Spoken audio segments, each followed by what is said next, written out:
estamos nosotros en un momento bastante polarizados y eso se lo puede ver día a día, tanto en las noticias, tanto en las redes sociales, en los grupos de WhatsApp, en la misma familia, en los grupos de amigos, etcétera, ¿no? Entonces, estar polarizados en realidad significa que hay dos polos discursivos. Y estos dos polos están en lucha y son radicales, ¿no? Es decir, no conciben que exista el otro. Entonces, por eso es que decimos que estamos polarizados, porque estamos en medio de dos polos. Un primer paso es quizás desvirtuar, denigrar y minimizar o anular al otro polo, ¿no? Y eso es lo que busca uno del otro. Entonces, nosotros vamos a ir viendo cómo tienen que ver y han ido teniendo influencia las redes sociales para esta polarización. Entonces, eso nos ha generado inicialmente el año pasado una inestabilidad política y social. Esta inestabilidad ha sido fruto justamente de estos dos polos, ha sido fruto del discurso y de los sucesos que han ocurrido, las elecciones fraguadas que nos han llevado en realidad al panorama y al escenario en el que estamos hoy en día. Y esta inestabilidad social que ha hecho que el último trimestre del pasado año 2019 también, aparte de haber estado ya bastantes días en medio de una situación bastante álgida social y políticamente en todo el país, también ha hecho que entremos en una estabilidad hasta económica, ¿no? Porque el haber parado tantos días hace que nosotros ya con esta inestabilidad social pues perdamos muchísimo a nivel económico. Entonces, a partir de eso, en realidad tiene un antecedente mucho más anterior, pero a partir de esto nosotros vemos que las redes sociales están absolutamente politizadas, ¿no? Inicialmente nosotros teníamos esta politización de las redes sociales ya en 2019, cuando vemos que la gente nos comparte noticias, nos comparte historias, nos comparte memes, nos comparte fakes, nos comparte noticias falsas y vamos así compartiendo y creyéndonos de un lado y del otro algún discurso justamente en medio de esta polarización y en medio de estos extremos, ¿no? Entonces, sí tenemos unas redes y actualmente estamos en la última parte ya de la campaña hacia las nuevas elecciones presidenciales en nuestro país. Obviamente tenemos las redes sociales politizadas, ya sea que entremos a nuestras cuentas de Facebook, Twitter o simplemente a nuestro WhatsApp.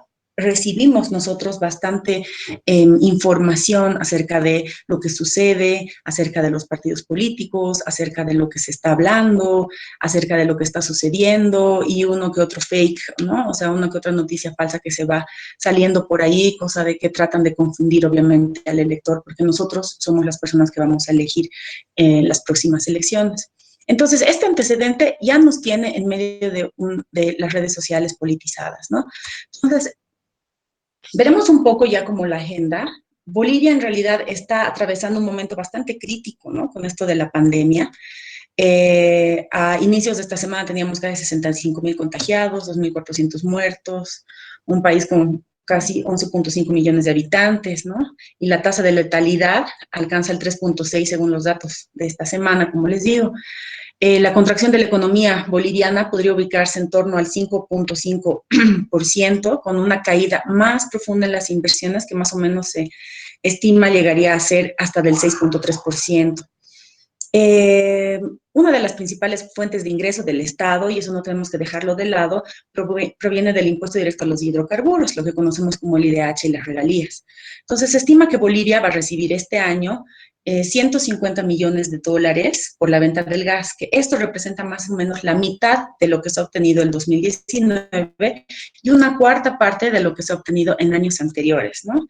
Entre 5 millones y 6 millones de dólares de estas diferencias que existen. Entonces, sí preocupan estos temas, además que preocupa muchísimo el tema laboral en Bolivia, ¿no? Porque Bolivia es uno de los países con más alta tasa de informalidad en la región, según el BID, ¿no? Y podríamos tener entre 5,2 y 9,7 de puestos de empleo formales, de perder los puestos de empleo formales después de esta pandemia, ¿no? Del coronavirus. Entonces va a depender mucho de la prolongación de la recesión económica boliviana. Entonces sí es un dato muy fuerte porque evidentemente vamos a entrar, ya hemos entrado, pero vamos a entrar todavía a una crisis muchísimo más fuerte. Esta empresa, Torino Economics, me estima que los niveles de desempleo en Bolivia van a subir hasta casi el 6% para finales del año. Tenemos también, por otro lado, que comienza a preocupar a este gobierno, que es la deuda pública, porque recordemos que el año pasado, el 2019, ha cerrado con un monto de deuda externa pública más alta de la historia, con aproximadamente 11.276 millones de dólares, que representan el 27.1 del PIB, evidenciando una variación del 10.7%, ¿no? Entonces sí hemos tenido una deuda pública bastante alta. Eh, los servicios de deuda, incluso proyectados para el 2020, muestran que el mayor monto de esta deuda está relacionado con el pago del servicio de la deuda pública a organismos multilaterales, dividida entre el pago de capital e intereses, ¿no? Que esto representa más o menos el 77% del total de los compromisos para 2020.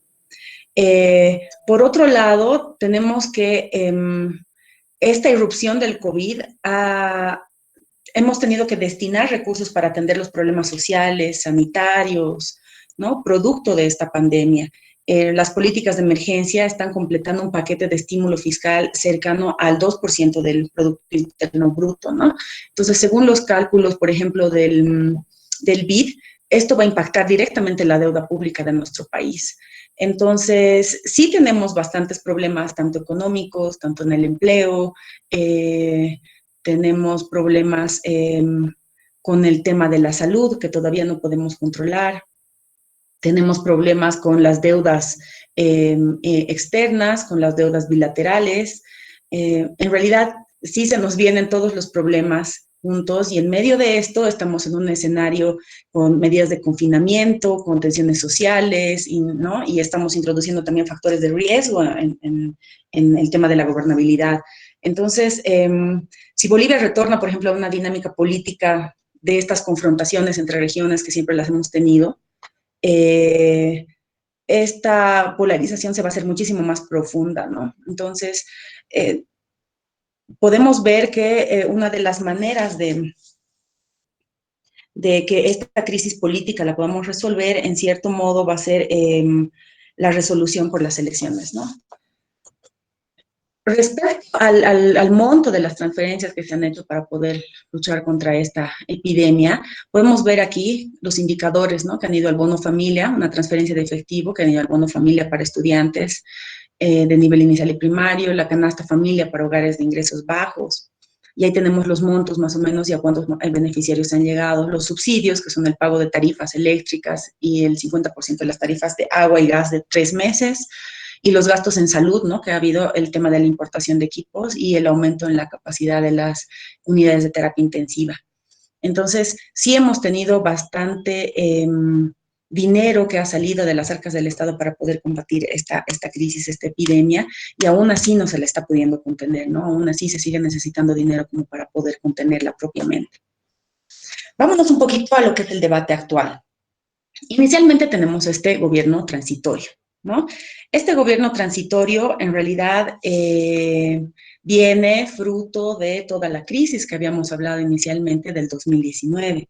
Entonces, a partir de esta crisis, nosotros tenemos un gobierno transitorio que efectivamente una de las consignas es decir que no tiene la legitimidad que todos esperaríamos que sea a través de unas elecciones democráticas. Sin embargo, tiene la legitimidad de poder llevar a cabo las elecciones y es quien convoca las elecciones, ¿no? Y en medio de eso le ha tocado también tener que hacerse cargo de lo que es la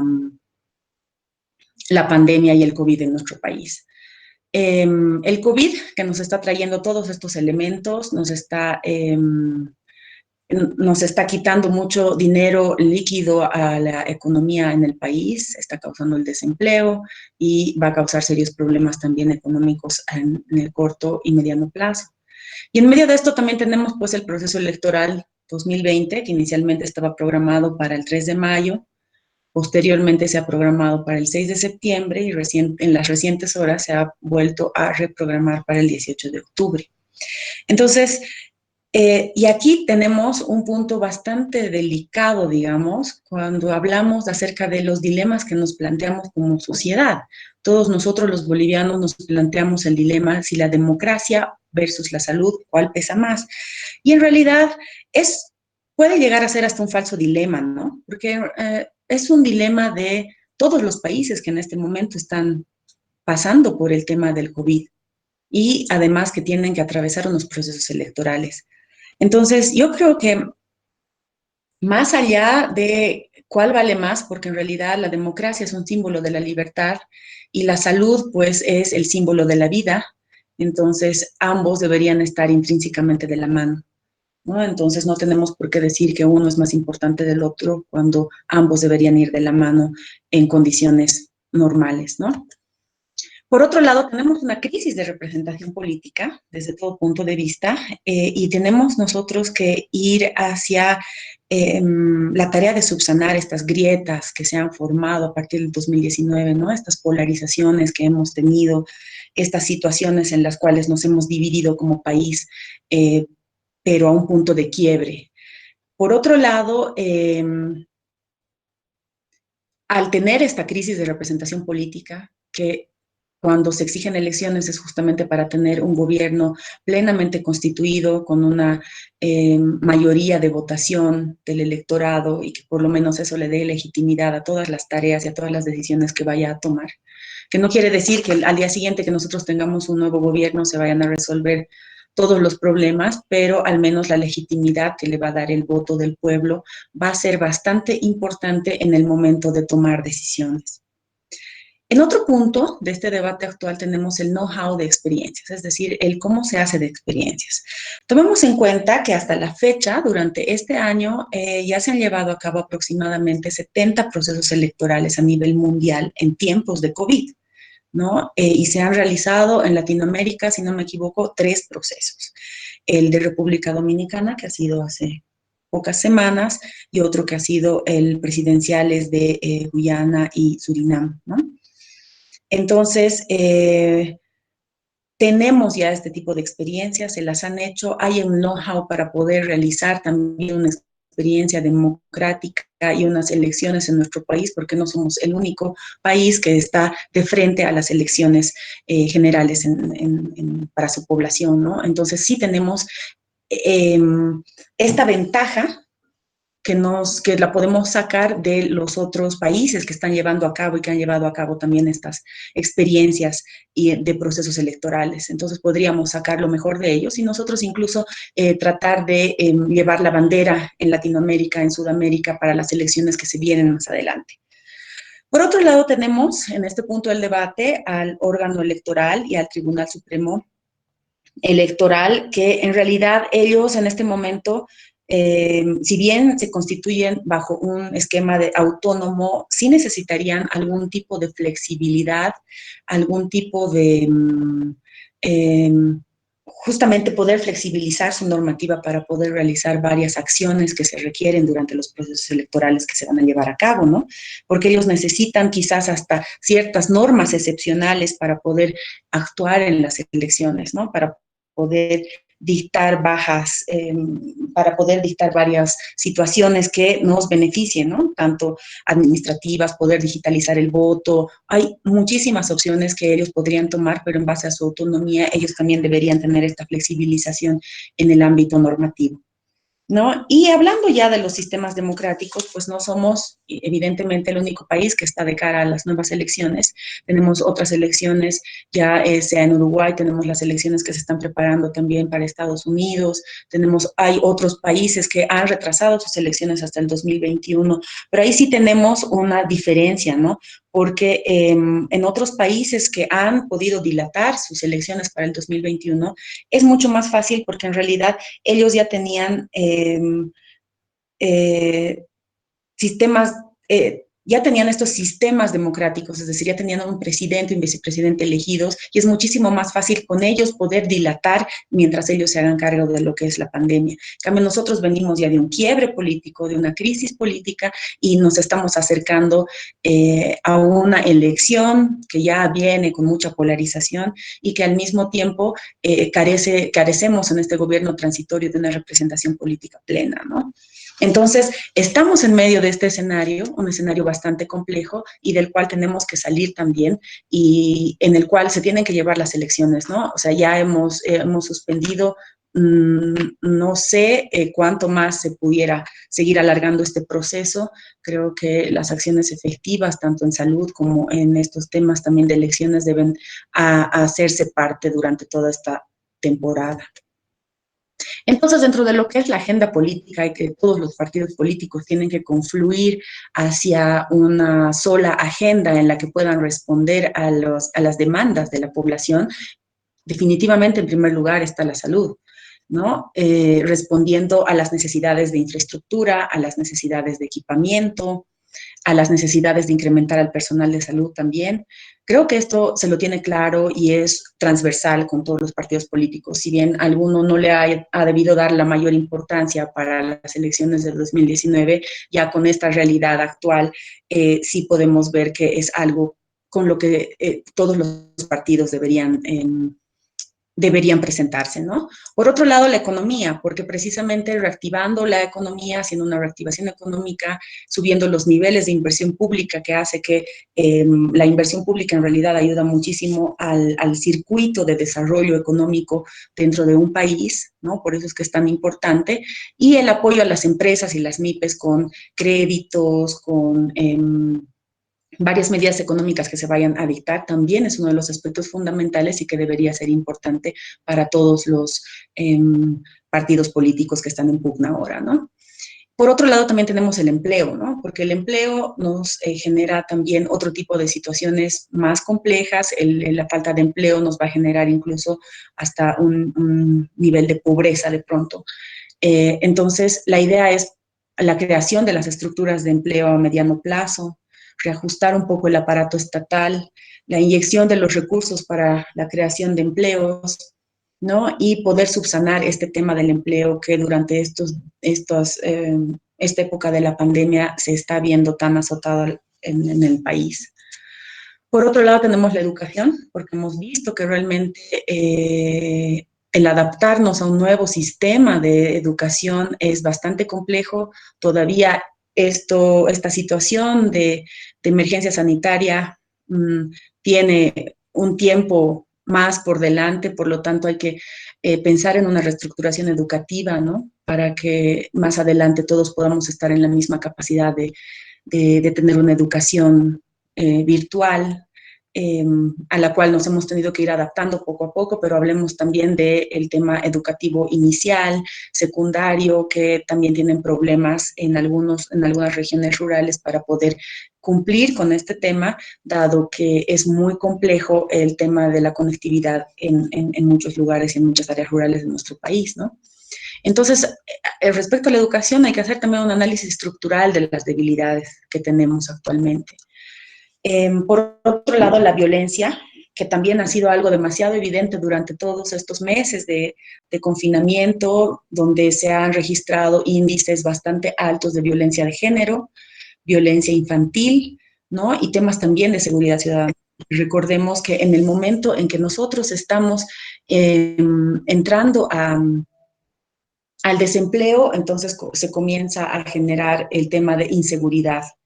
Entonces, ese es el punto donde también confluyen todos los partidos políticos, ¿no? Y un poco del gobierno electrónico, porque estos servicios gubernamentales y de pronto la globalización del acceso a la tecnología y comunicación puede ayudarnos a transversalizar estas necesidades. Veamos un poco la importancia de la política en la vida de los ciudadanos, ¿no? Aquí vemos, por ejemplo, dónde es más importante y dónde es menos importante. Evidentemente, aquí vemos casi todos los países que van a tener un proceso electoral durante los próximos meses, dentro de los cuales estamos nosotros, Bolivia. Y Bolivia en realidad no figura en estas matrices porque en realidad estamos en un término medio, ¿no? O sea, sí vemos una importancia de la política en la vida, pero en este momento también vemos como una importancia bastante álgida el tema de la salud, ¿no? Entonces, ya yendo un poco a lo que es América Latina en el marco del COVID, ¿no? Muchos países han modificado la fecha de sus elecciones, ¿no? Bolivia va a tener el 18 de octubre las elecciones generales. Chile las ha programado para el 29 de noviembre, que tiene primarias. Uruguay el 27 de septiembre, elecciones locales, que de todos modos Uruguay lo van a hacer antes que nosotros en este sentido. Chile tiene el 25 de octubre programado también el plebiscito, que lo vienen suspendiendo también desde hace varios meses. En Brasil, el 15 de noviembre se tienen las elecciones locales. También el 29 de noviembre se tiene una segunda vuelta de las elecciones locales. Y en Venezuela, que se están preparando para el 6 de diciembre, que son las elecciones legislativas. Entonces vemos que no somos el único país en Latinoamérica que se está preparando para las próximas elecciones. En realidad, varios países de Sudamérica estamos haciendo esta preparación de las elecciones durante este año, si nosotros lo vemos, durante este segundo semestre, ¿no? Y ninguna de estas pasa de diciembre. Efectivamente, el Perú las ha retrasado hasta el 2021 y en otros países también, pero estos son los países que no van a modificar más sus calendarios, ¿no? O eventualmente no lo han hecho. Entonces, vayamos viendo, ya que hemos ido de un paraguas de analizar un poco la agenda política, las acciones, veamos ahora lo que son las acciones tácticas y estratégicas en lo que son las campañas. Inicialmente, hay que hacer esta puntualización viendo cómo es una campaña normal. La duración, se llama una campaña silenciosa cuando estamos entre los 2 años y 6 meses. Es un precandidato, todavía no tenemos las listas inscritas. Entonces, esta campaña silenciosa ya se comienza 2 años antes, ¿no? Tratando de potenciar el liderazgo e imagen, construyendo narrativa, fidelizando el nicho electoral, el centro de gravedad también, y construir activos críticos electorales, ir viendo quiénes podrían ser potenciales candidatos, etcétera, en este sentido, durante lo que es una campaña silenciosa. Entonces, sí se va haciendo ya una campaña, pero 2 años antes de la elección, ¿no? Hasta los 6 meses. La campaña reactiva se lleva a cabo de los 6 a los 3 meses antes de la elección. Y esto ya es cuando nosotros ya tenemos los candidatos oficializados, cuando los candidatos ya han sido inscritos. Entonces, asumimos que el liderazgo, el carácter y la narrativa adaptado a la identidad del partido, ¿no? A la persona y que ya tiene la identidad del partido. Entonces, aquí se hace un despliegue de activos críticos, movilización del centro de gravedad, etcétera, ¿no? Y luego tenemos, en último caso, la campaña agresiva que se lleva durante los últimos 2 meses hasta el día de la votación, ¿no? Que esto es la campaña agresiva. Entonces, aquí la campaña agresiva generalmente se va a llevar a cabo entre los 3 primeros puestos, no tanto como los otros que están muy por debajo, porque no van a entrar tanto en esta campaña agresiva, sino la campaña agresiva se va a hacer entre los 3 primeros siempre. Entonces aquí van a entrar los temas de campañas negras, campañas grises, toda una serie de campañas donde un partido trata de defenestrar el discurso del otro y de quitarle mayor voto, ¿no es cierto? Entonces, nosotros estaríamos en este momento ya en lo que es entre una campaña reactiva y una agresiva, porque básicamente depende esto muchísimo también de cuánto vayamos a recorrer la fecha de nuestras elecciones, ¿no? Entonces, sí hay una campaña, evidentemente, esta nuestra campaña es una campaña reactiva, es una campaña donde en realidad no se le va a poder perdonar al candidato que esté tratando de hacer campaña en medio de una pandemia, ¿no? Pero sí puede hacer una campaña al informar a las personas, con mucha empatía, sobre todo al votante, ¿no? Con la empatía de decirle quédese en casa, lávese las manos, utilice estas medidas de seguridad, trate de no salir más veces de las que sean necesarias, haga estas acciones para poder entrar seguro a su casa, qué sé yo. Entonces, ese tipo de campañas también están visibilizando a un candidato, pero al mismo tiempo están empatizando con la situación en la que vivimos ahora.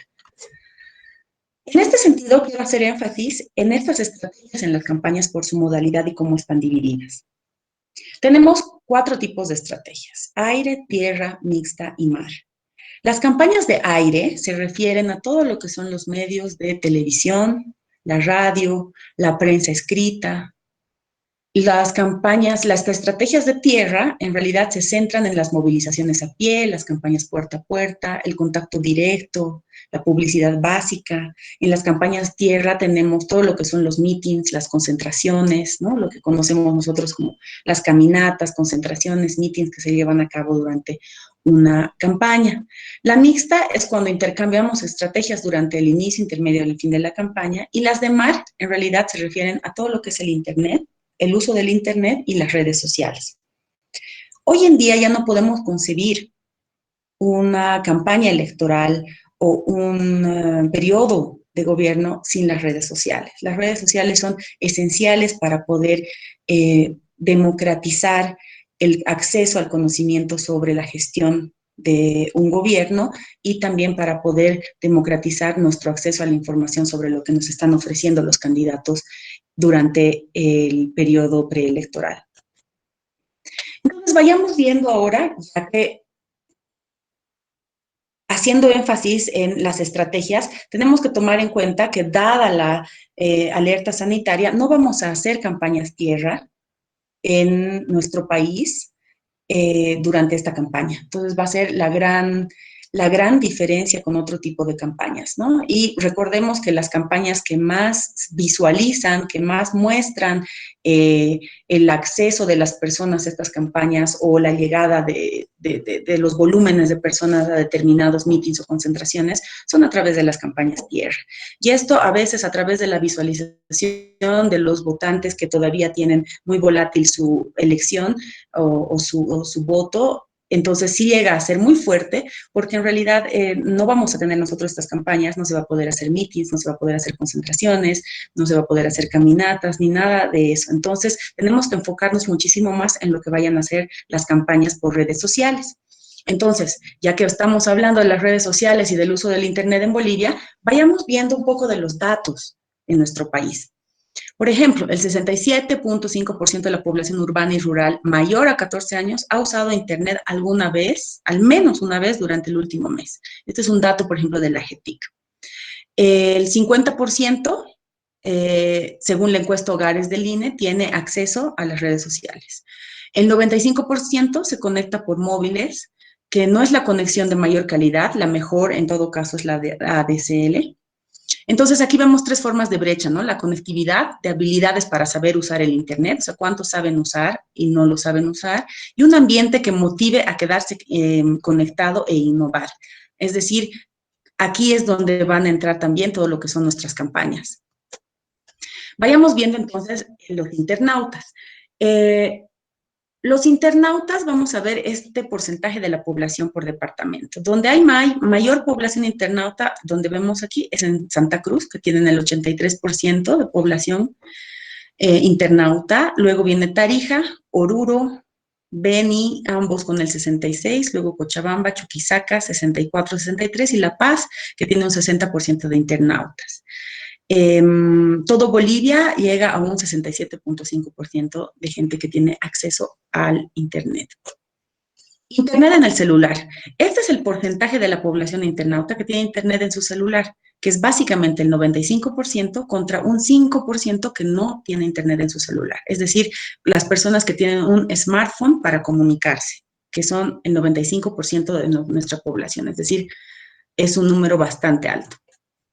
Y los usos del Internet. Veamos las actividades que la población internauta realiza con más frecuencia al conectarse a Internet. Primero, uno de los más grandes grupos es contactar con amigos o familiares a través de las redes, que es el 73%. Las redes sociales en sí, que estemos conectados en, no sé, Facebook, Twitter, Instagram, que llegan a ser el 62%. La gente que busca información llega al 35%. Las personas que utilizan las redes sociales o utilizan el Internet para escuchar música y ver videos, básicamente son el 26%. Los que hacen solamente descarga de archivos, 22%. Los que realizan o utilizan el Internet exclusivamente para su trabajo, el 19%. Otros para jugar, ver noticias, que van bajando del 12 al 11 y 7%, ¿no? Los que utilizan correo electrónico, por ejemplo, que antes era muy utilizado, ahora ha bajado obviamente sus índices por la facilidad de pasar archivos y todo a través de los servicios de mensajería. Entonces, y ahí tenemos, ¿no? Y los que van a utilizar, por ejemplo, el Internet para comprar, vender o permutar, que llegan a ser un 2%. Entonces, esos son los usos que en realidad los bolivianos le damos al Internet, ¿sí? Los medios de comunicación para informarse. ¿Cuáles serán los medios de comunicación que la población prefiere para informarse sobre noticias nacionales? Básicamente, todavía nosotros mantenemos estas estrategias de aire porque nos comunicamos a través de la televisión, que es el 70%, nos enteramos de las noticias a través de la televisión, a través de la radio el 33%, y a través de las redes sociales el 24% y los periódicos impresos también tienen el 24%, ¿no? Que estas tasas han bajado de pronto en alguna medida porque los periódicos impresos también han tenido una baja durante esta pandemia, ¿no? Y este es un cuadro que nos relata un poco cuál es el uso de las redes sociales en Bolivia. Vemos como que el más grande porcentaje lo tiene el Facebook, casi el 94% de la población de Bolivia utiliza Facebook. El WhatsApp lo utiliza casi el 91% de la población. El YouTube 40%. El Twitter, los que están en Twitter son solamente el 17%. Es un universo muy pequeño en nuestro país, a diferencia de otros. El Instagram un 15% y el Snapchat, que está en último lugar, el 7%. El TikTok recién es de este año, así que no conocemos mucho del TikTok, pero sabemos a qué segmento de mercado está dirigido, ¿no? Porque cada uno de estos tiene una particularidad que la vamos a ir viendo y cómo la tienen que utilizar cada uno de los candidatos, cómo se utiliza cada una de estas redes sociales para poder hacer marketing político. Entonces, ¿de qué modo usar las redes sociales? Primero, la difusión de los discursos de ambos polos, ¿no? O sea, a través del WhatsApp, que en realidad no es tanto una red social, sino es un servicio de mensajería, pero a través del WhatsApp podemos mandar actualizaciones de noticias, comentarios y también hasta noticias falsas, ¿no?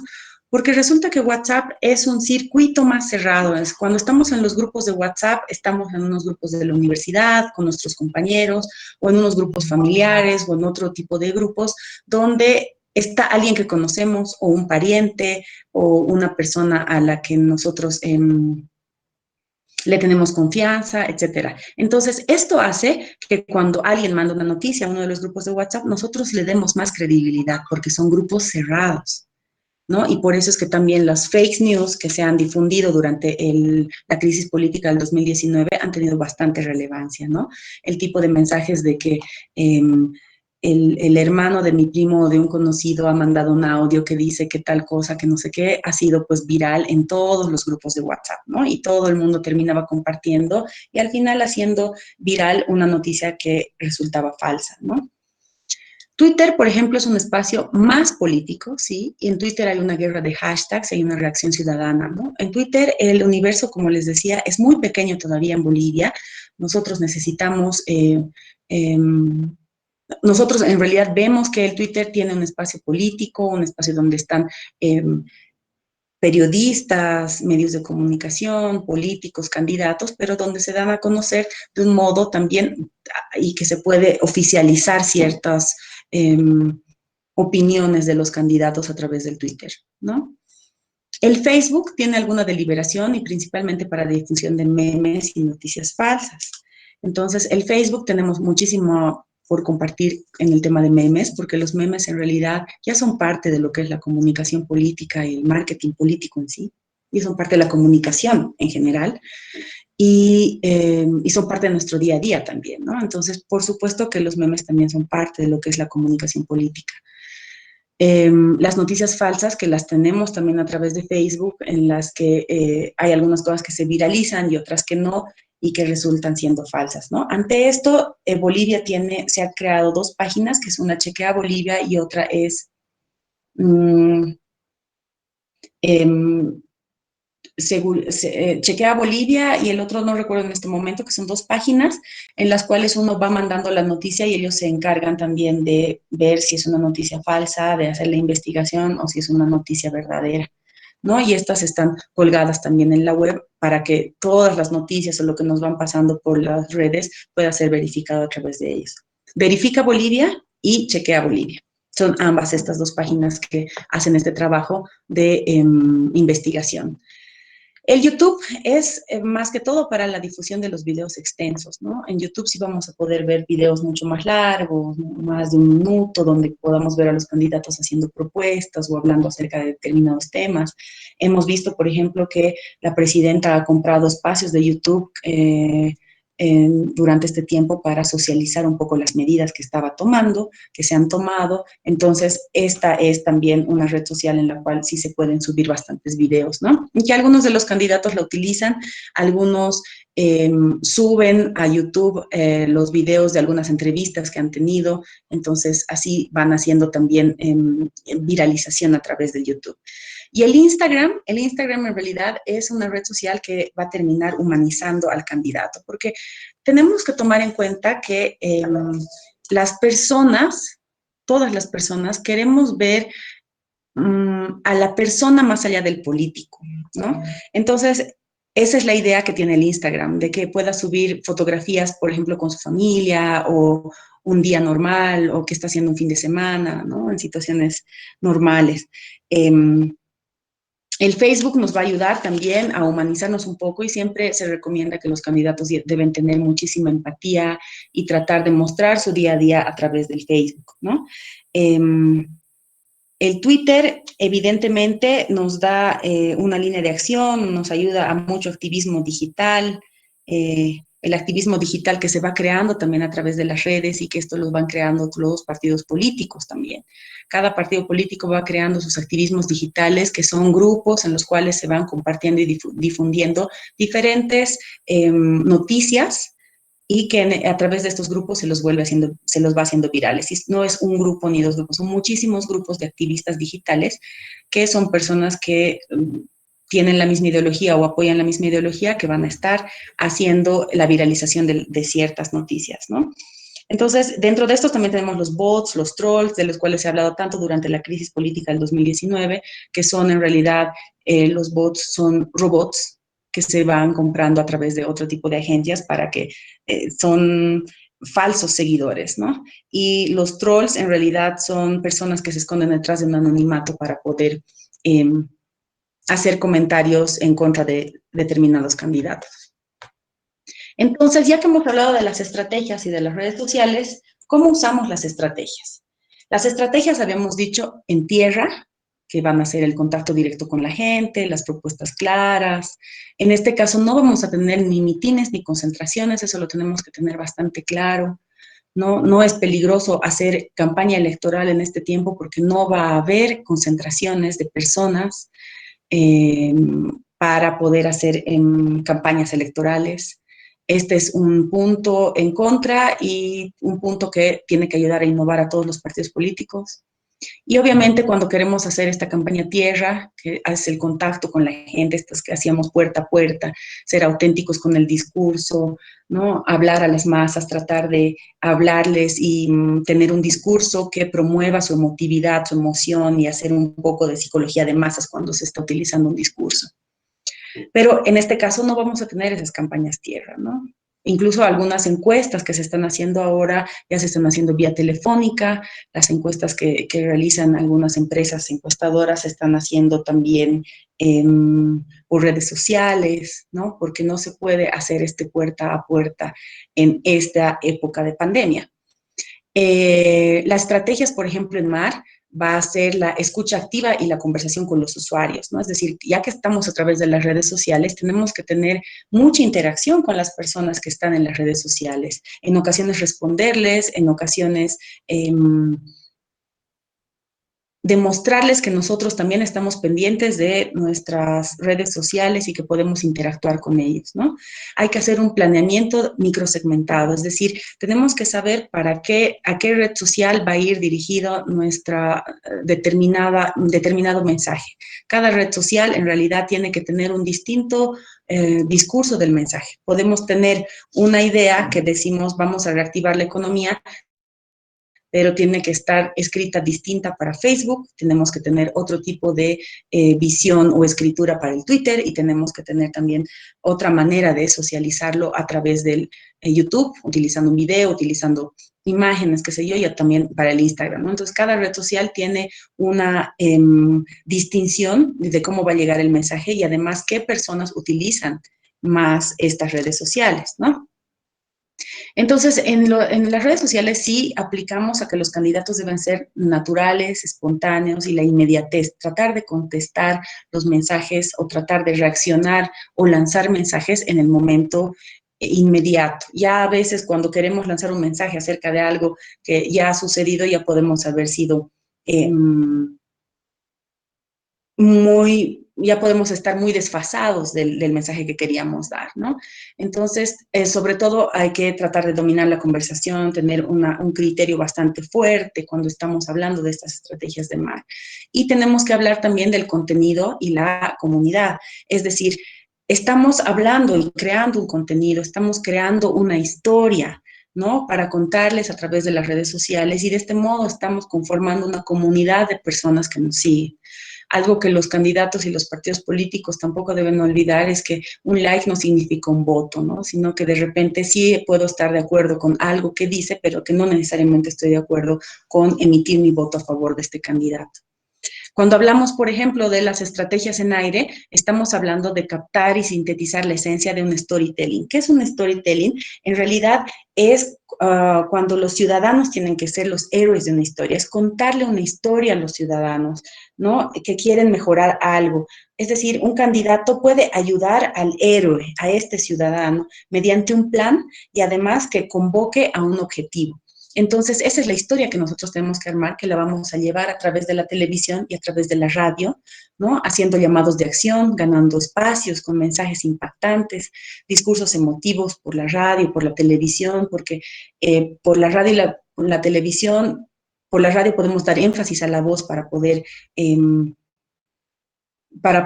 dirigir un mensaje específico y por la televisión hasta podemos utilizar el lenguaje no verbal, que es el lenguaje de nuestras manos, nuestro rostro. Y en realidad esto tiene muchísimo, muchísimo valor hoy en día, tanto lo que es en mar y en aire, porque a través de cómo nos mostramos a las personas ante las redes sociales y en televisión o cómo hacemos énfasis de ciertos discursos por la radio, es que ellos nos van a tomar con emotividad o vamos a llamar a su emoción.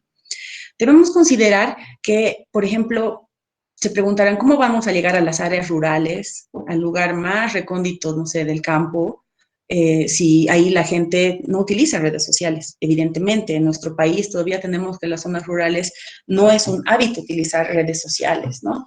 Sin embargo, para eso tenemos las campañas de aire, a las que vamos a tratar de llegar con televisión y sobre todo con radio, que la radio sigue siendo el medio tradicional que llega hasta el rincón más lejano de nuestro país y es a través del cual sí se pueden mandar estos discursos que promuevan la emoción de las personas y que fidelicen hacia un candidato.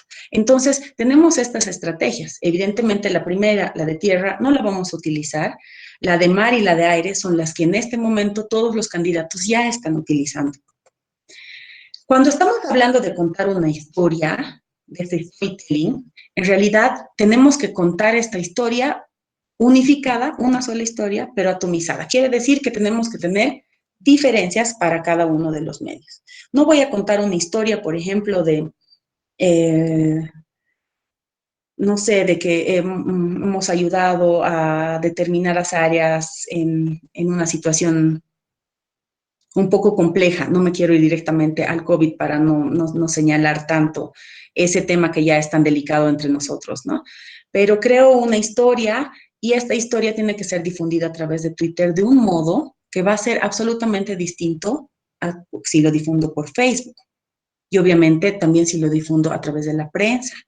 En el Facebook puedo ser mucho más amplio y sobre todo siempre tengo que ser visual, porque cuando somos visuales en realidad estamos captando muchísimo más porcentaje de atención de las personas, ¿no? Esta historia también la puedo contar por WhatsApp, pero podría hacerla a través de un audio, podría hacerla a través igual algo visual para que la gente lo pueda ver, lo pueda leer, o un pequeño video. Los videos se recomienda que no sean más allá de los 30 segundos o de los 30 segundos a un minuto, dependiendo de qué estamos queriendo llegar, porque la gente se aburre y en realidad la gente no va a querer ver un mensaje demasiado largo, ¿no? Y lo mismo en televisión y en radio, tengo que ir creando esta narrativa de los políticos, este mensaje que quiero ayudar al ciudadano, que ayudamos a los ciudadanos de este modo, contándoles toda una historia que, como les digo, estamos tratando de hacer que el ciudadano sea el héroe de nuestra historia. En este momento, por ejemplo, si queremos ensalzar la labor de alguien, podemos ensalzar la labor de nuestros médicos que están en primera línea. Entonces, a través de ellos se pueden crear mensajes de que ellos están, desde que empezó la pandemia, todos los días asistiendo a sus trabajos, quizás infectándose, siendo los primeros que se enferman, siendo los que todavía les hace falta insumos médicos, ¿no? Es decir, tratar de crear este mensaje y viralizarlo de distinta manera en cada una de las redes. Entonces, vámonos a cómo vamos a ir a emitir el mensaje, cómo los políticos nos van a emitir el mensaje, porque tenemos que ver un poco los grupos etarios. Nuestro padrón electoral a 2019 estaba compuesto por 6.9 millones de habitantes de habilitados para poder votar en las elecciones, ¿no? Entonces tenemos ahí cuántos hombres, cuántas mujeres. Evidentemente había una población más grande de mujeres que de hombres habilitados para la votación del 2019. Ahí vemos un poco la división por ciudades, que cómo está conformado el padrón por cada una de las ciudades. La Paz, Santa Cruz y Cochabamba son, como siendo las ciudades del eje central, son las que tienen la mayor cantidad de votantes habilitados. Pero en esto sí quiero hacer énfasis en algo. Es nuestro padrón nacional a 2019. Tiene 3.557.000 mujeres y los hombres son 3.416.000, según los datos oficializados a 2019. Este padrón va a ser, obviamente, va a tener otro número de datos, otros datos para esta elección que se va a llevar a cabo en octubre. ¿Por qué? Porque se ha vuelto a abrir el padrón electoral para que se inscriban todos los jóvenes que hayan cumplido 18 años hasta una fecha determinada, que es antes de las elecciones, que me imagino que eso se seguirá haciendo, porque va a haber jóvenes que cumplan 18 años hasta un mes o 2 meses antes de la elección, ¿no? Entonces, estas personas también tienen que inscribirse y estos son los nuevos votantes, son las personas que van a emitir su voto por primera vez. Entonces, ahí sí tenemos que destacar que los habilitados o que están entre los 18 y 25 años, pues es 1.484.000 personas, que seguramente este número va a subir, considerando que hay muchos jóvenes que han cumplido 18 años durante estos meses o que van a cumplirlos antes de las elecciones, ¿no? El otro grupo de personas, entre 26 y 30 años, es el segundo grupo con más votantes. El tercer grupo es de entre 31 y 35 años y los votantes de 36 a 40 años, que son otro número también que están divididos por grupos etarios, ¿no? Y hay otros grupos que también estamos hablando de 41 a 45, de 46 a 50 y de 51 a 65 años, que son las personas de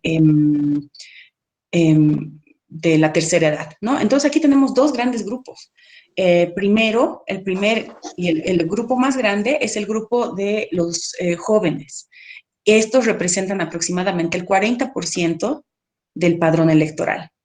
Es decir, que nuestro mensaje, ¿a quién debería ir enfocado? Pues a los jóvenes. Y además que los jóvenes están con acceso a las redes sociales muchísimo más que los adultos mayores.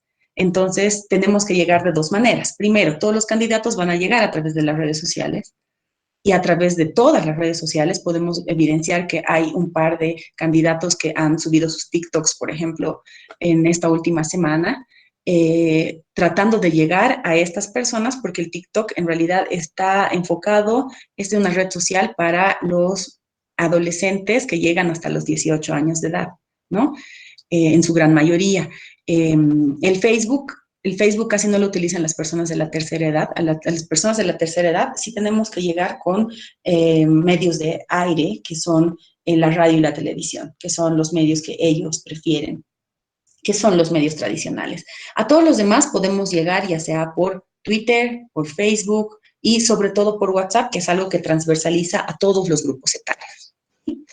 Entonces, cuando ya vemos qué nos exigen los votantes, ¿y qué esperan los votantes menores de 35, que es el grupo donde nosotros nos tenemos que enfocar? Es decir, todos los candidatos se tienen que enfocar, todos los partidos políticos se tienen que enfocar a los menores de 35 años. Entonces, ¿qué nos exigen los votantes? Hay que pensarlo, ¿no? Eh, Primero, hay que ver de hacer productos de comunicación diversos y llamativos, ¿no? Ya, para poderlos lanzar por redes sociales. Diversos en el sentido de presentar varias historias, tener contenido, y que esto sea llamativo al mismo tiempo, que le llamen la atención a los jóvenes, sobre todo, ¿no? Hacer esta microsegmentación. Los jóvenes menores de 35 años, ¿en cuántos grupos se dividen? Lo que acabo de decirles. Entonces, a este grupo de 18 años, ¿qué le voy a ofrecer? Le voy a ofrecer mejor calidad educativa para la universidad. A las personas que son arriba de 25 años les voy a ofrecer seguramente temas de empleo, que son las cosas que les interesan a ellos. A los adultos les voy a ofrecer un tema de más estabilidad laboral, ¿no? Entonces, cada segmento tiene una particularidad y una exigencia propia de la edad a la que pertenece también, sin dejar de lado otras situaciones que también necesite cubrir, pero sí tenemos como algunas brechas muy bien identificadas, ¿no? Por otro lado, tenemos que privilegiar la autenticidad, la conversación, la comunicación en tiempo real, ¿no? El engagement que se llama. Entonces, ¿qué quiere decir esto? Que a través de las redes sociales las personas esperan comunicarse conmigo, esperan que yo pueda subir, si yo fuera candidata, que yo pueda subir una fotografía en mi Instagram del día a día, de, no sé, como subió en algún momento una de las candidatas que salió a dar comida a los perritos abandonados durante la pandemia, ¿no? Durante las primeras semanas que tuvimos de esta cuarentena, o si algunos otros van a subir, digamos, algo a favor de, de los incendios, ¿no? Que están en este momento también en un punto eh, bastante preocupante también, ¿no? Es decir, tratar de que nosotros el día a día no centrarnos solamente en las propuestas, sino tratar de ver y humanizarnos también, tratar de responder a través de las redes sociales. Es algo que todos esperamos, ¿no? Que de repente haya la experiencia de que yo le escriba por Twitter, digamos, al alcalde y el alcalde me conteste y a través de él se puedan hacer las gestiones para viabilizar algún tema que sucede y ha sucedido. Por otro lado, tenemos que ver también noticias genéricas en diversos canales digitales, ¿no? El media outlet. Estas noticias genéricas en realidad van a ser también nuestra intervención en bastantes temas de la cotidianidad, ¿no? Es decir, también pronunciarnos sobre estos temas genéricos. Me refiero a que, por ejemplo, hace unos días ha fallecido el expresidente de la Federación Boliviana, el presidente de la Federación Boliviana de Fútbol, y que ha sido también presidente de uno de los equipos de La Paz, de Stronger. Entonces, todos se han pronunciado dando los pésames y siendo muy solidarios con la familia, ¿no? Entonces, estos son también temas genéricos en los cuales los candidatos y los partidos tienen que involucrarse, porque en realidad tienen que hacer un todo, no solamente enfocarse al tema político o a los temas álgidos de política, sino también tienen que saber involucrarse en los temas más genéricos, en los temas diversos en los cuales estamos todos en el día a día, ¿no? Entonces, también una de las ideas que nos exigen los votantes va a ser las aplicaciones en teléfonos, ¿no? En todos los smartphones que nosotros tenemos para interactuar. Es decir, a esto me refiero, por ejemplo, que hay la campaña de Trump en este momento en Estados Unidos, tiene él una aplicación que sale por las redes sociales en la que en este país sí está normado el hecho de que las personas puedan apoyar económicamente al partido que está en carrera, ¿no? Entonces él tiene unas aplicaciones. Primero, una de las aplicaciones para que la gente pueda hacer directamente sus aportes, ¿no? En la que uno entra e inmediatamente le hacen el enlace con el banco y cómo tiene que hacer el depósito, etcétera. Y por otro lado, también es como un concurso que han generado, que es con quién te has podido sacar una selfie, si te has sacado una selfie y te van dando retos, ¿no? Decir, si alguien se saca una selfie con Trump, digamos, en el transcurso de toda su anterior gestión, entonces tiene más puntos y van acumulando puntos de acuerdo a los retos que les van dando, ¿no? Entonces, esto hace que todo el tiempo yo esté interactuando con estas aplicaciones del candidato y que termine fidelizándome. En nuestro país todavía nos falta interactuar, todavía nos falta desarrollar estos temas a nivel de redes sociales que ya las han desarrollado en otros países. Entonces, ¿qué deberían utilizar todos los candidatos? Pues los recursos multimedia. Me refiero a que todas sus publicaciones deben ir acompañadas de fotografía, deben ir acompañadas de videos lo más cortos posibles en sí, porque los videos largos siempre son o sea, cansan a la vista, cansan verlos, nos repiten mucho de lo mismo, entonces sí se sugiere que tengan, ¿no?, unos 30 segundos de duración un video, si lo vamos a subir a la red en Twitter o en Facebook. Si vamos a hacer transmisiones en vivo, por ejemplo, hacer todo un seguimiento del antes de la transmisión, de lanzar en la fanpage, lanzar horarios, lanzar a quiénes está dirigido, qué vamos a hacer, qué sé yo, hacer la transmisión en vivo durante y luego hacer un resumen de qué es lo que se ha hecho después, ¿no? Entonces, estas transmisiones en vivo sí tienen también todo un recorrido. Contar historias, estas historias que podemos contar, la historia de vida de, no sé, algo que ha pegado mucho en otro tipo de campañas, por ejemplo, y en una de las últimas campañas era contar la historia de vida de una persona que trabaja en el aseo urbano, ¿no? Y que estas personas a veces son invisibilizadas, pero que en este momento de pandemia también pertenecen a la primera línea, porque aunque todos estemos encerrados, ellos siguen haciendo su trabajo para mantener limpias las calles, ¿no? Entonces, contar este tipo de historias, contar que, como una de las candidatas, por ejemplo, una candidata de Santa Cruz, contaba una historia en su Instagram acerca de que a este mercado que yo he venido desde niña y sigo siendo leal y que mis caseras y que yo, por lo tanto, vamos a mejorar las condiciones de ellas. Y eso lo hizo en la anterior elección, ¿no? Vamos a mejorar las condiciones de ellas para que puedan tener muchísimo más muchos más accesos, que puedan tener mejores condiciones, etcétera, etcétera. Entonces, crear estas historias en las cuales yo esté hablando de la población y de cómo voy a ayudarla. Eso es lo que tiene que hacer un candidato. Los memes, que como habíamos dicho, son prácticamente ya parte de la comunicación en sí, y los memes nunca también tienen que sacar como que mi peor lado, o ningún candidato debería renegar o molestarse por algún meme que le sacan, porque ya son parte de lo que es el marketing político. Y los memes son lo que más circula en las redes. Les aseguro que todos ustedes en sus celulares tienen más memes que, no sé, otro tipo de información, porque es lo que más se comparte a través del WhatsApp, sobre todo, ¿no? Las encuestas que se hacen por redes sociales a través de los activistas, ¿no? No la puede hacer directamente la página, por ejemplo, de Comunidad Ciudadana, lanzar una encuesta y decir, ay, ¿ustedes votarían si las elecciones fueran mañana? No, pero sí los activistas. Los activistas sí pueden hacerlas porque en realidad ellos se constituyen como público y población abiertamente, ¿no? Y que puede lanzar este tipo de consultas a través de sus redes sociales sin ningún problema, ¿no? Porque no está asumiendo su activismo eh,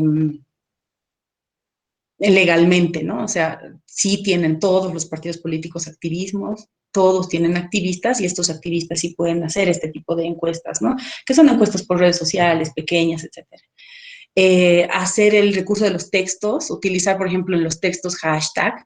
Eh, Veíamos nosotros justamente en el curso de marketing político qué hashtag podríamos utilizar para cada uno de los partidos políticos que están en pugna, sobre todo los tres principales, y tenían bastantes buenas ideas, como poner rememorar que siga juntos por la vida, en el otro que el más que está utilizando, creo, vamos a estar bien, que en realidad llama un poco más a la emoción, comunidad ciudadana, que tiene igual un hashtag que no recuerdo ahora, que habla de primero los ciudadanos, ¿no? Entonces, hay interesantes hashtags con los cuales nosotros podemos crear tendencia dentro de las redes sociales. Cuando creamos tendencia, quiere decir que nosotros podemos hacer énfasis con estos hashtags en crear muchísimo más contenido. Podemos mandar audios también, que deberían utilizarlos los candidatos, mandar audios pero audios con alguna infografía que nos llame a la acción. Y también a veces responder a los ataques, porque cuando están respondiendo a los ataques tendrán que salir en una conferencia de prensa o responder a ciertos ataques en determinada red social, pero con la mayor calma y la mayor tranquilidad, porque la idea no es entrar en una pelea dentro de las redes sociales. Eso sobre todo no está recomendado para el candidato, ¿no? Los hashtags siempre tienen que ser muy originales, tienen que ser cortos, tienen que comunicar muchísimo y de acuerdo al mensaje o eslogan que nosotros tengamos con el partido político, ¿no? Eh, hay un tema, por ejemplo, de las fake news que son necesarias. Evidentemente vamos a tener fake news durante todo este tiempo de campaña hasta las elecciones, son absolutamente necesarias, pero a veces son pesados, ¿no? O sea, si un candidato es víctima de un fake, tiene que salir a aclararlo, y ahí va el tema del ataque, tiene que salir a aclararlo, y mejor con un video, digamos, ¿no? Que llame a reclamar este ataque o a revertirlo. La comunicación no verbal en los videos es bastante importante. Es decir, cuando están haciendo un video los candidatos y utilizan su lenguaje no verbal, que es la utilización de las manos, el énfasis en la voz y también en los gestos que puede llegar a hacer, entonces esto comunica a veces muchísimo más que lo que está tratando de decir, que el mensaje en sí mismo. Entonces, estos son los temas que ellos van viendo y que tienen también un equipo de expertos que los asesora para poder realizar cada uno de estos medios y estrategias de marketing digital para cada uno de nosotros, ¿no? Vemos, por ejemplo, eh, cómo cómo tiene Comunidad Ciudadana, por ejemplo, su Twitter, cómo tiene su Instagram, ¿no? O sea, cómo están adentrándose a las redes sociales y pese a que no le dan demasiada continuidad a las redes sociales porque todavía nuestros candidatos o sus equipos no están generando contenido con muchísimo frecuencia y en realidad una de las reglas de hacer un marketing digital en redes sociales es crear contenido frecuentemente, siempre crear contenido, esto es una de las reglas principales, ¿no? Tienen el Instagram, en el Instagram que es cuando se hacen videos cortos o se muestra, digamos, el candidato con otras personas, esto obviamente antes de la pandemia.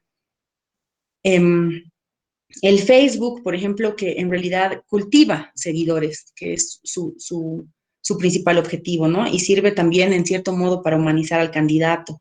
Eh, y manda contenido para todos los targets, es decir, en Facebook sí se puede mandar contenido para todos los grupos etarios que nosotros hemos visto sin importar mucho su edad, ¿no? Porque básicamente hay una gran parte de las personas que utilizan el Facebook, no es solamente de un grupo etario como el TikTok, que es más para los jóvenes y que prácticamente los demás no lo utilizan. Cada uno tiene sus características y esta es la característica del Facebook, ¿no? Se puede hacer en vivos, se puede compartir historias, se puede preguntar y decir, ¿qué opinan ustedes de esto? ¿Qué opinan de lo de...? Y la gente va a ir respondiendo. Y tener ese tipo de interacción en redes sociales es vital para el candidato porque eso significa que está teniendo un acercamiento con las personas.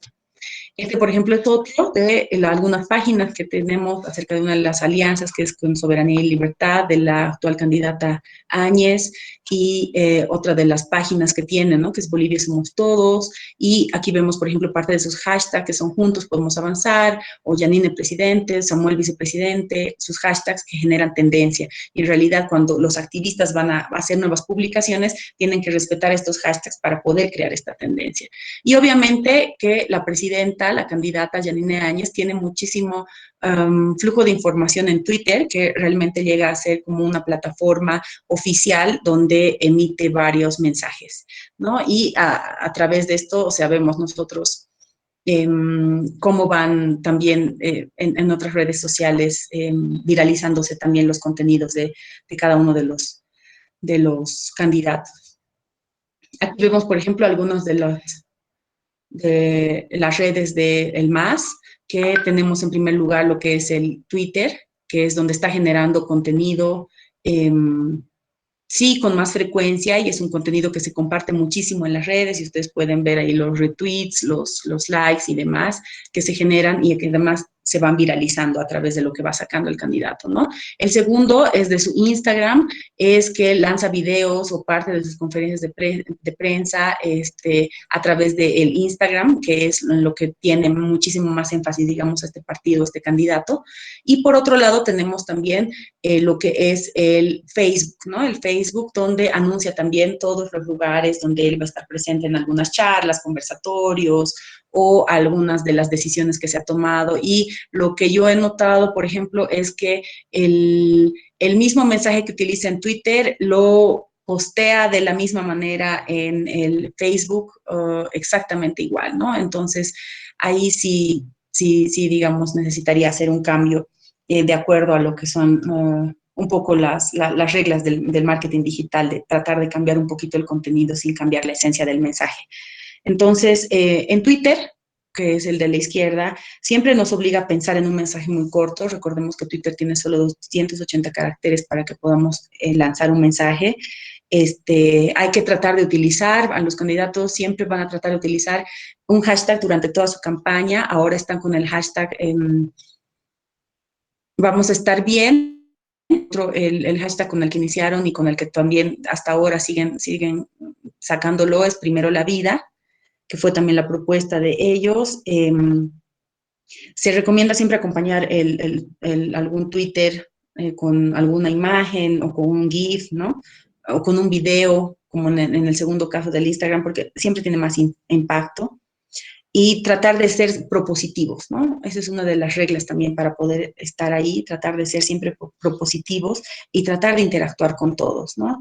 No en ocasiones responder a las personas que te insultan o van por ese lado un poco de la confrontación, pero sí tratar de responder a algunas personas y no entrar nunca en confrontaciones, es una de las recomendaciones también.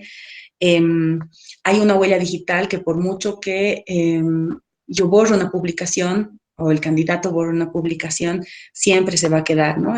Siempre va a haber esta huella digital porque el Internet tiene memoria. Entonces, es el caso de algunas publicaciones que se han podido hacer en algún momento con un tinte racista o con un tinte de burla o algo por el estilo, que de repente van a salir durante la campaña. Entonces, por eso es que una de las recomendaciones para poder publicar en Internet para todos y sobre todo para las campañas políticas es pensar 10 veces antes lo que se va a publicar. Entonces, a través de las redes sociales lo que se pretende es mostrar cuál es la imagen que queremos dar, ¿no? Cuál es la imagen que se quiere dar del candidato.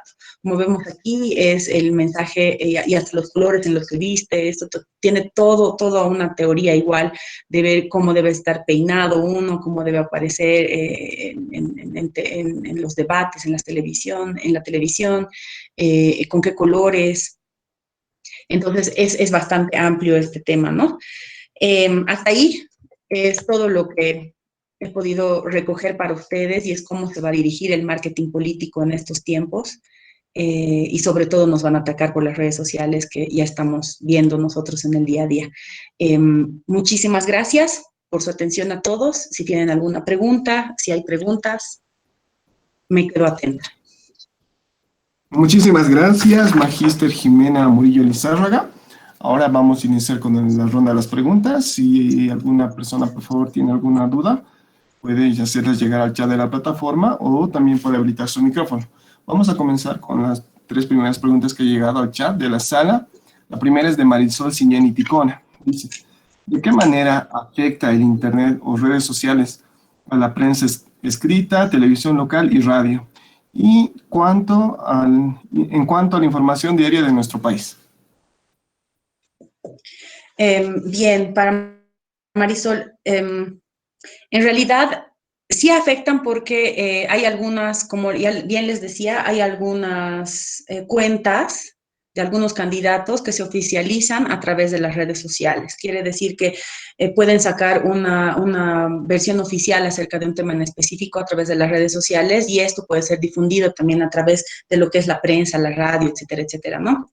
Entonces van de la mano porque los periodistas en realidad lo que hacen es investigar por dónde el candidato está expresando su opinión acerca de un tema en específico. Entonces esto puede ser a través de las redes sociales o a través de una conferencia en vivo que haya dado y en esta época, sobre todo de campaña, que se sigue muchísimo toda esta agenda electoral de dónde están o qué es lo que van a decir o cuál es el mensaje que van a dar.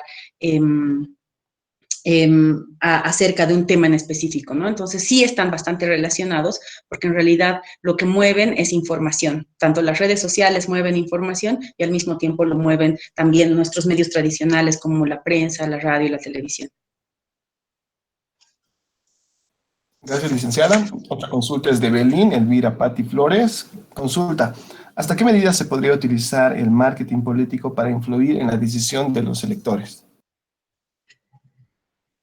Evelyn, muy buena pregunta. En realidad sí puede influir bastante, bastante, y lo va a hacer, de hecho, en estas elecciones, y lo ha estado haciendo durante las elecciones que les he comentado que se han hecho ya en tiempos de COVID en todo el mundo. Hay tres tipos de votos.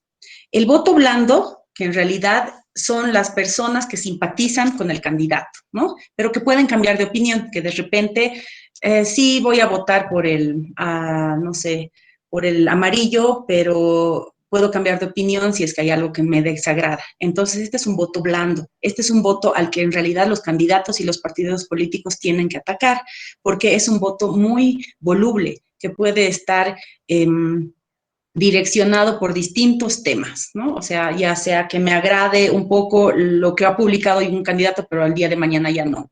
Entonces, este es el voto blando al que van dirigidos los candidatos, la mayoría de los partidos políticos. El voto duro, el que conocemos como el voto duro, es de los votantes seguros, ¿no? Es decir, que siempre van a votar por ese candidato o siempre van a votar por ese partido sin importar el candidato. Entonces, a ellos lo que hay que hacer es fidelizarlos. Y el voto switcher, que se llama, que es el votante más volátil de todos estos, de todo el electorado, que es el menos leal, ¿no? Que en realidad es el que puede definir las elecciones, es el que en realidad va a votar por su situación actual, cómo se siente, cómo le ha afectado o cómo lo ve, pero no va a decidir hasta el último momento. Y en realidad hay dos temas para que la gente pueda estar altamente influenciada en redes sociales para emitir su voto, y va a ser influenciada por las propuestas en sí que vayan dirigidas a la necesidad latente de cada persona. Es decir, si yo estoy sin empleo y uno de los candidatos va a darme una propuesta acerca de reactivar los empleos en los que estaba, entonces me va a poder convencer por este sentido, ¿no? Entonces va a depender mucho de la emotividad y del momento en el que esté cada persona como para emitir su voto. Entonces, este es el voto más volátil, el voto switcher, y es a los que van a estar dirigidos, ¿no? Los candidatos. Entonces, a estos van a ir dirigidos lo que es el marketing político en sí, ¿no? Crear este tipo de mensajes para estos dos grupos, sobre todo, tratando un poco de leer las necesidades que ellos tienen. Muchas gracias, Magíster. Otra consulta que nos llega es de Sergio Pablo Vargas Méndez. La verdad no lo entendí muy bien, pero lo vamos a leer por respeto al estudiante. ¿Existe reglamentación en Bolivia para TV en Facebook? ¿Reglamentación para qué? Para TV, para televisión, en Facebook. En realidad, no existe mucha reglamentación, no existe casi nada de reglamentación para el tema de redes sociales en general, ¿no? Entonces, Sergio, o sea, para poder hacer videos en vivo a través del Facebook o publicar alguna, no sé, entrevista de la televisión a través del Facebook y demás, no hay restricción ninguna, ¿no? O sea, directamente se lo puede hacer. Y se lo está haciendo, de hecho, se lo puede subir al YouTube y demás, porque así uno trata de viralizar el mensaje que está emitiendo. Otra consulta es de Andrea Paola Criales. Consulta, ¿cómo puede afectar a las campañas políticas del geomarketing? Perdón, otra vez. ¿Cómo puede afectar a las campañas políticas el geomarketing? Ya que en Bolivia la cobertura de Internet no es totalitaria y esto se evidenció en esta pandemia. Bien, Andrea, en realidad efectivamente, como habíamos visto, sí afecta, ¿no? Porque no, evidentemente tenemos el 95% de la población que tiene un smartphone y que se comunica o que tiene comunicación a través de las redes o se informa a través de las redes. Sin embargo, también tenemos algunas áreas donde no llega o donde no tenemos internet, de hecho, ¿no? Entonces, a estos lugares vamos a seguir, no vamos a llegar a través de redes sociales plenamente. Para hacer una campaña en zonas rurales, todavía tenemos que seguir utilizando los medios tradicionales como son la televisión y sobre todo la radio. Vuelvo a hacer énfasis de que la radio es uno de los medios tradicionales que no va a morir porque es el medio tradicional que más se utiliza en las áreas rurales en todo momento y es el medio a través del cual se llega, ¿no? Con estos mensajes. Entonces sigue siendo un medio tradicional a partir del cual todos los candidatos van a llegar a las áreas más rurales del país, ¿no? Evidentemente ahí las redes sociales no nos funcionan. Las redes sociales, en todo caso, son más urbanas y suburbanas, por así decirlo. El licenciado Marcos Dain Gutiérrez de la Vega consulta, ¿hay alguna investigación sobre los efectos de los fake news de octubre del 2019?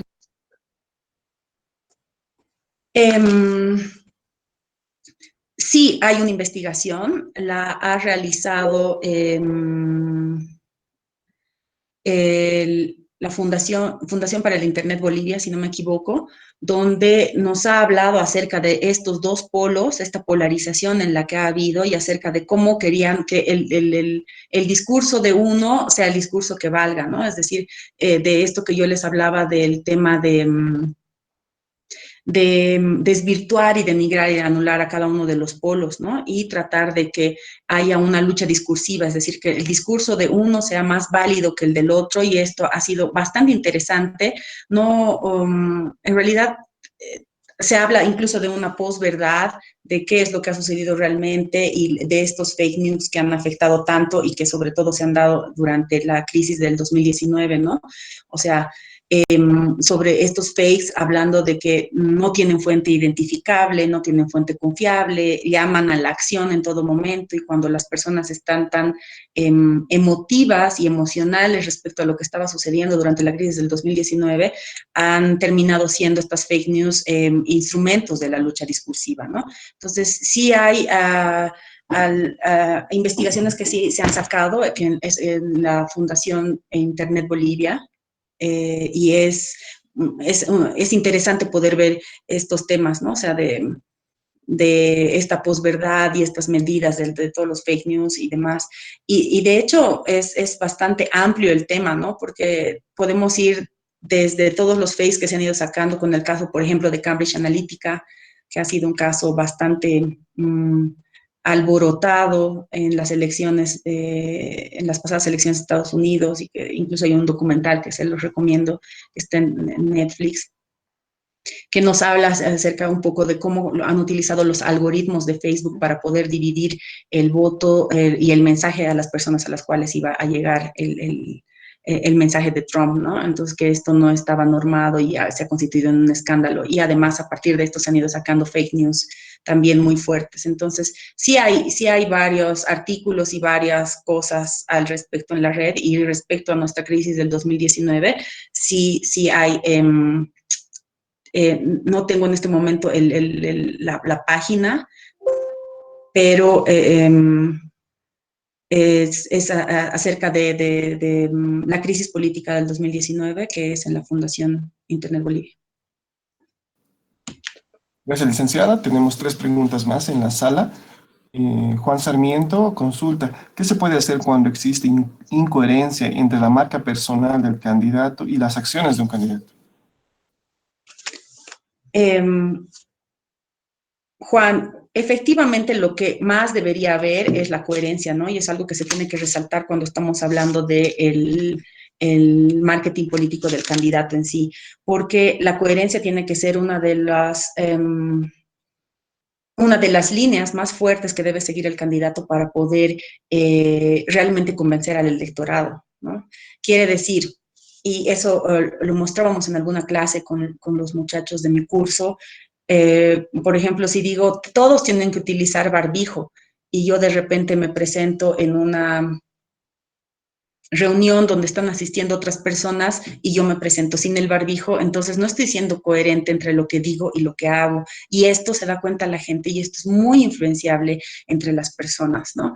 Entonces sí debe haber coherencia porque en realidad los candidatos, las personas, como ya son personas que están en lo público, que son personas que pueden influenciar a las personas, entonces tienen que ser coherentes con el mensaje que están dando. Ahora, cuando no lo son, pues efectivamente esto se va a ir viendo en la cantidad de apoyo o el desapoyo que vayan a tener en las encuestas, ¿no? Porque recordemos que los mismos activistas realizan las encuestas para ellos. Vitalik Cruz Pascal pregunta, teniendo en cuenta que siguiendo a las páginas oficiales, ¿el Twitter sería la mejor opción de información porque no es tan común en su uso?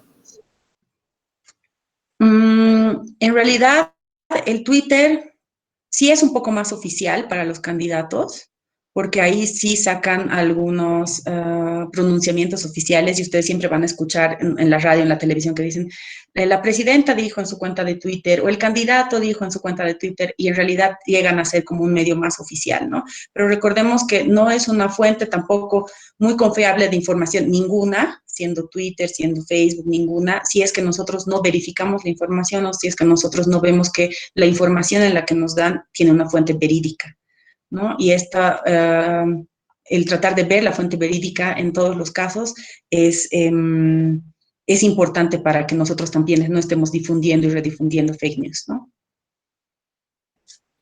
Bueno, licenciada, llegan más preguntas, por lo menos no saben llegar tantas, han llegado 3 consultas más, las voy a leer. Es de Adelante. Andrea Romero Salazar, dice, ¿hasta qué punto puede ser ilegal usar dichos algoritmos en las redes sociales en el país para que no pase como en Estados Unidos? Es interesante, Andrea, esta pregunta y nosotros no tenemos una normativa específica al respecto, ¿no? Y en realidad sí podría ser ilegal. De hecho, se ha logrado identificar, por ejemplo, en la crisis del 2019, que se habían comprado muchos bots. Los bots, estos que les digo que son los robots que se compran para poder hacer viral y que son falsos seguidores. Eh, y se ha hecho un estudio, ya han habido estudios que sustentaban esto, pero más allá no se puede hacer una denuncia o algo similar, ¿no? Ahora, obviamente, nosotros no creo que ninguno de nuestros candidatos tenga la capacidad tampoco de contratar, o de pronto los estoy subestimando, pero de contratar una Cambridge Analytica, digamos, que ya ha tenido bastantes problemas con este tipo de uso de algoritmos que ha sucedido no solamente en Estados Unidos, sino también en las elecciones del plebiscito de Gran Bretaña, ¿no? Entonces, aquí básicamente lo que estamos haciendo es la utilización de las redes sociales de manera, de manera de llegar con el mensaje a las personas. Y esa es la idea básica. Y en realidad, para poder utilizar demasiados algoritmos y demás, o sea, sí se ha tenido grandes conflictos incluso con la cuenta, con el presidente de Facebook en ese entonces ya se considera ilegal poder hacer estos temas, ¿no? Ya a nivel general, en realidad, porque sí ha tenido una repercusión grande.